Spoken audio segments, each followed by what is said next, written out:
Hello and welcome to the Global Star Party again for another Saturday night in Australia and New Zealand, Southern Hemisphere night time. I'm in the dark today because I've actually got a live view, which is hard when you're trying to present the show as well. And I'll get to that in just a moment. It's always good to get to the live views first before everything disappears and the clouds come and get rid of all our lovely views. We've got a few people with us in the room, including Grant and Paul and Trevor and Russell from Canada as well. So thanks everyone for joining us tonight. I'm going to try and not forget that we do have Q&A. So if one of you guys can keep your eye on the Q&A section as well, and if anyone does jump in with a question, just interrupt whatever I'm doing, and I'll try to answer the question. So, without further ado, I'll get to our first live view, and I'll show you what I'm doing here, which is just outside, just behind me, just there. I've got the telescope set up. I set it up really quickly tonight. Can you guys all see my screen okay?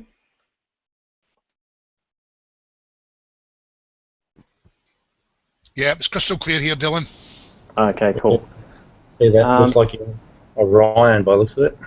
That's right. Very good guess. It's hard to put anything past this group of astronomers in the room. I am just doing I did a really quick alignment. I set up my gear about an hour before the show started, so I didn't have time to really dial in anything. So my total guiding error is pretty high here, and I'm imaging at f10 with a C9.25 inch Edge HD, Celestron Edge HD, and so it's really high focal length. It's about 2,350 millimeters, which is quite zoomed in and magnified there, especially when you've got a small chip. So I'm guiding there, and I'm doing the acquisition here in nebulosity, and it doesn't actually look like much when it comes in straight off nebulosity. It does this quick little stretch up here, and all that does really is just pull in the sides of the black and the white point on the levels, so it doesn't really give you a good idea of what's going on. So I'll just flip across to PixInsight. So if I take this same file and do a quick stretch there, I can show you what it actually looks like after you do a little bit of processing. Let me get to it here, and there it is. That's the red channel earlier tonight, just a few minutes ago actually. Red channel there and green channel there.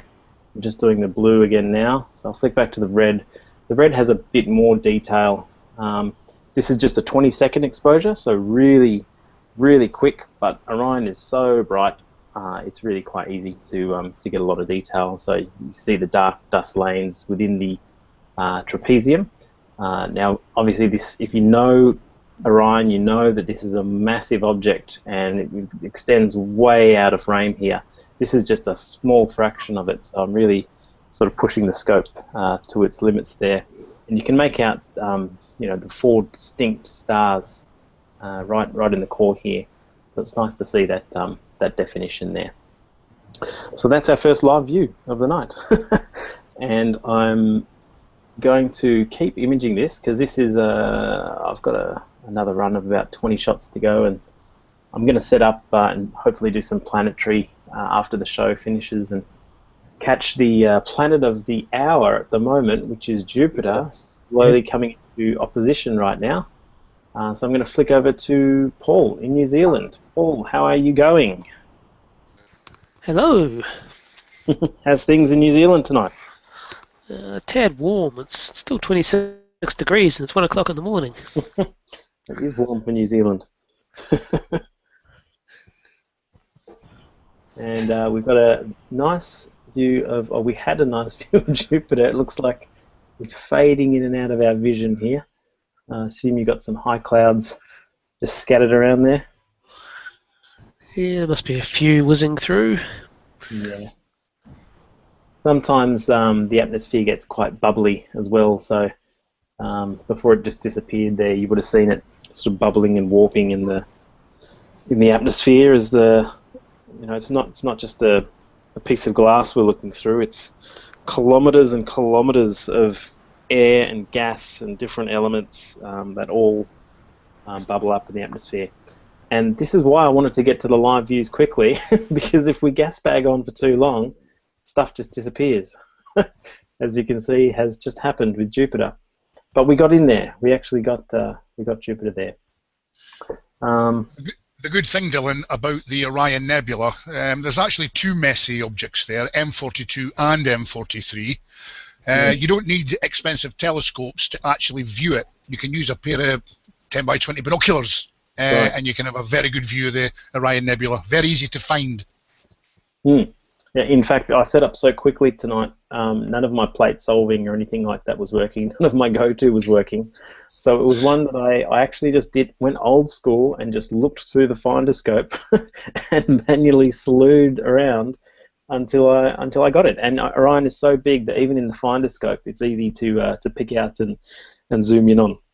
And the finder scope, as you know, it's not like a really big telescope. It's just like a magnifying glass at the sky, basically. Nevertheless, it's still a beautiful object.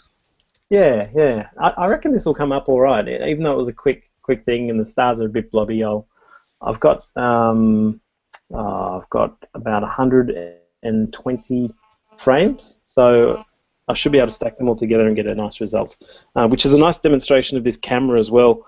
I should remind people, this is the new ZWO 174mm. It's a monochrome camera and it's a CMOS camera, but it's cooled as well. So I'm running this at minus 30 degrees Celsius while I'm taking this. You do see some of this banding. I don't know if you can see my mouse pointer there, but here.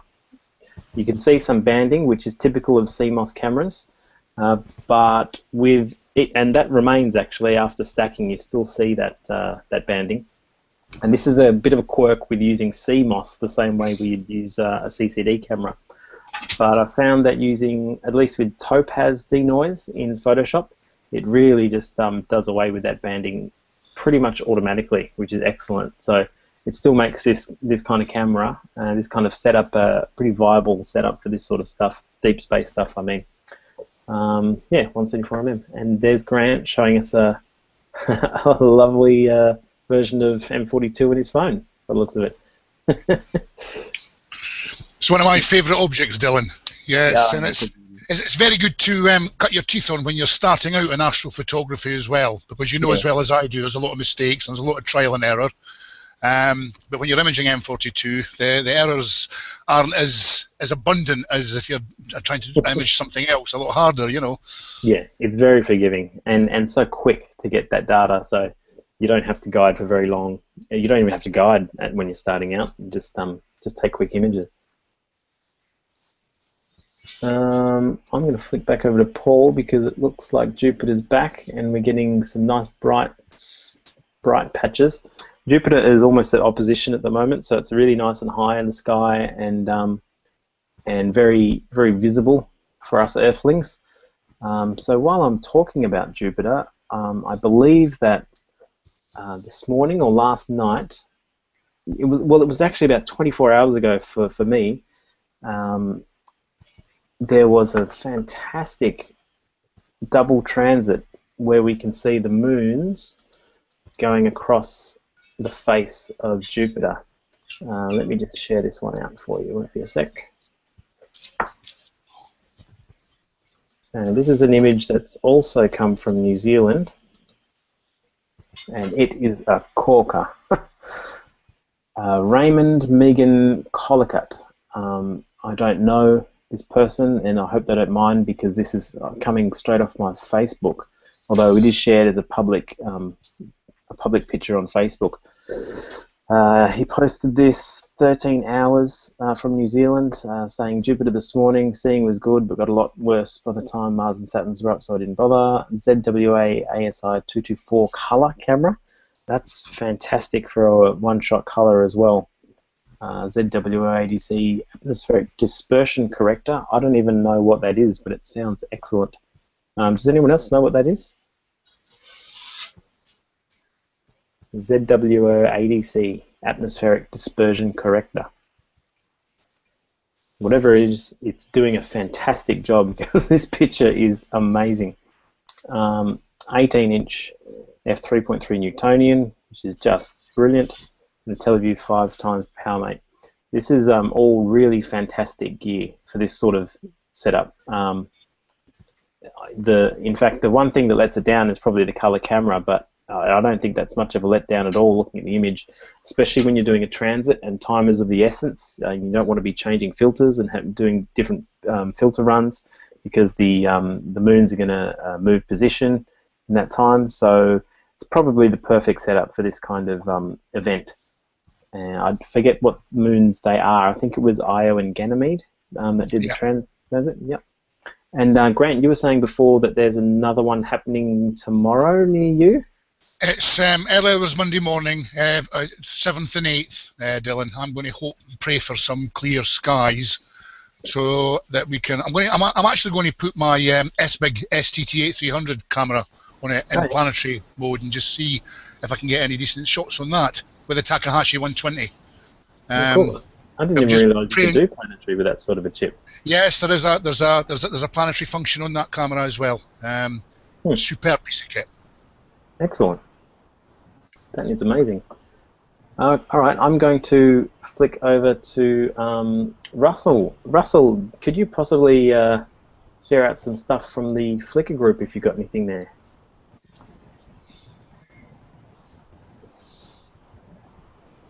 I've got you live, Russell, and you. Yes, this should be it, I think. Maybe Russell's changing. Here he comes. Look at this.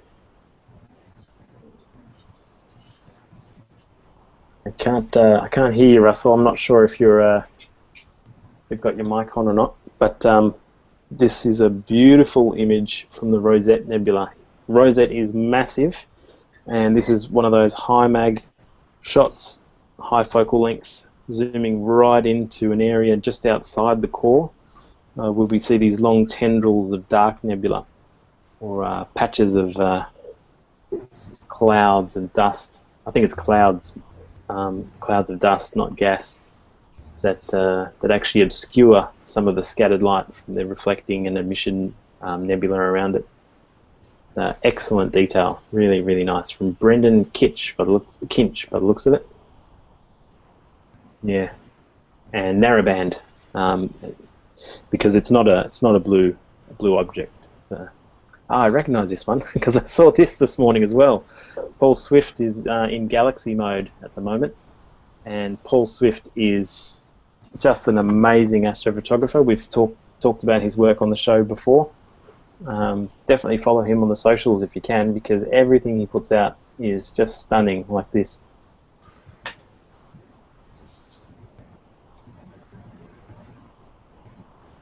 I don't have a lot of detail about the area. I haven't done the the research. But that is a spectacular galaxy image. He seems to do them really quickly too. He seems to pump them out every couple of nights, which is amazing. He must have very good skies, mate, where he is. Yeah. That's exactly what I was thinking. I am green with envy here. Yeah, I could certainly use a bit of decent weather. and I'm getting my observatory soon, so hopefully I'll be way more productive than I have been lately, because I haven't had anything set up for ages. This is the first time I've been out with a telescope for a while, actually. I'm really keen to get back into it. And I'm getting a Skyshed pod, which is the prefab dome that gets made in Canada. Really good product, and it's pretty much, it does what it says on the box. It's a big dome, and you just connect the walls, put the dome on, slide it off when you need to, and the telescope's ready to go. So that will change things immeasurably for me. You do realise, Dylan, that will then turn into your man cave. So make sure you've got coffee here, yeah? Oh yeah. My little one's already calling it his new cubby house.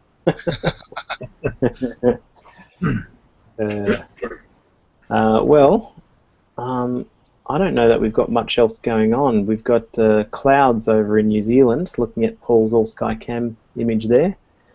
My imaging run's finished, and I don't have any plate solving that I can do, so I can't really zip around the sky. So it may be a short global star party today, but I do thank you if you've joined in, and we did manage to get a few live views out tonight. Stick around for next week. We'll have the American show, and if you are an American astronomer, please help us contribute by sharing your live view if you can. Looks like Paul's got some recent work there. Calcium K Sun. Is this from today, Paul, or recently? Yep, it's today's. Excellent. I love Calcium K. It's fast becoming one of my favourite views of the sun.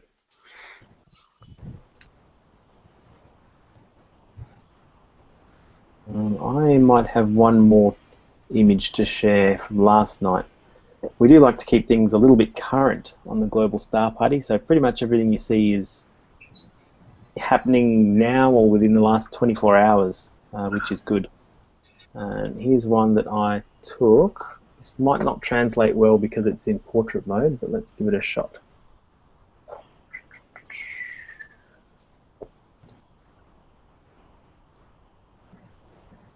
Can you guys see that? Yep. Cool. So this is just a wide field view taken with a normal camera out on the railway tracks near where I live of the Orion region.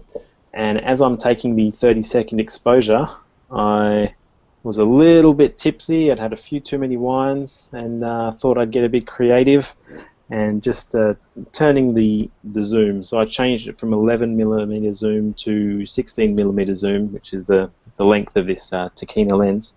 So it slowly zooms in as it's taking the exposure, giving you that light speed, warp speed, hyperdrive kind of effect. It's a little bit quirky. You took the words right out of my mouth there. That's exactly what I was going to say, Dylan. It's a little bit Star Trek, isn't it? I feel be looking at it, mate. We could actually go into an imaging partnership, Dylan. I'll do the drinking and you do the imaging, okay? Oh, that's the fun bit, though. Very good. And Paul's got a recent HA sun for us as well. This is today as well, Paul? Yep, sure is. Now, if it's 26 degrees there now, you must have been baking while you were taking this today. It wasn't too bad this morning when I took this. Oh, yeah? It's got hotter as the day's got on. Yeah. Is it true that the best time to image the sun is, in fact, in the morning? Normally before 10 AM is the best time, before the Earth heats up too much. Right, yep. Excellent. Good to remember. All right.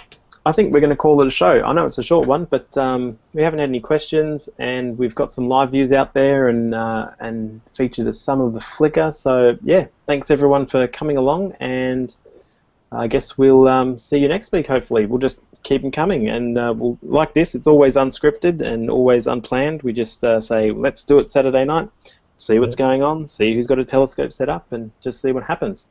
And anyone's free to join us. It's really an open source kind of show. There is no commercial interest. We're all volunteers. We're just out here to look at space and share stuff. So thanks again, everyone, and thanks you guys for joining in the room as well. No problems, Dylan. Anytime. Cool. I'll see you all on the flip side. Bye-bye. Bye.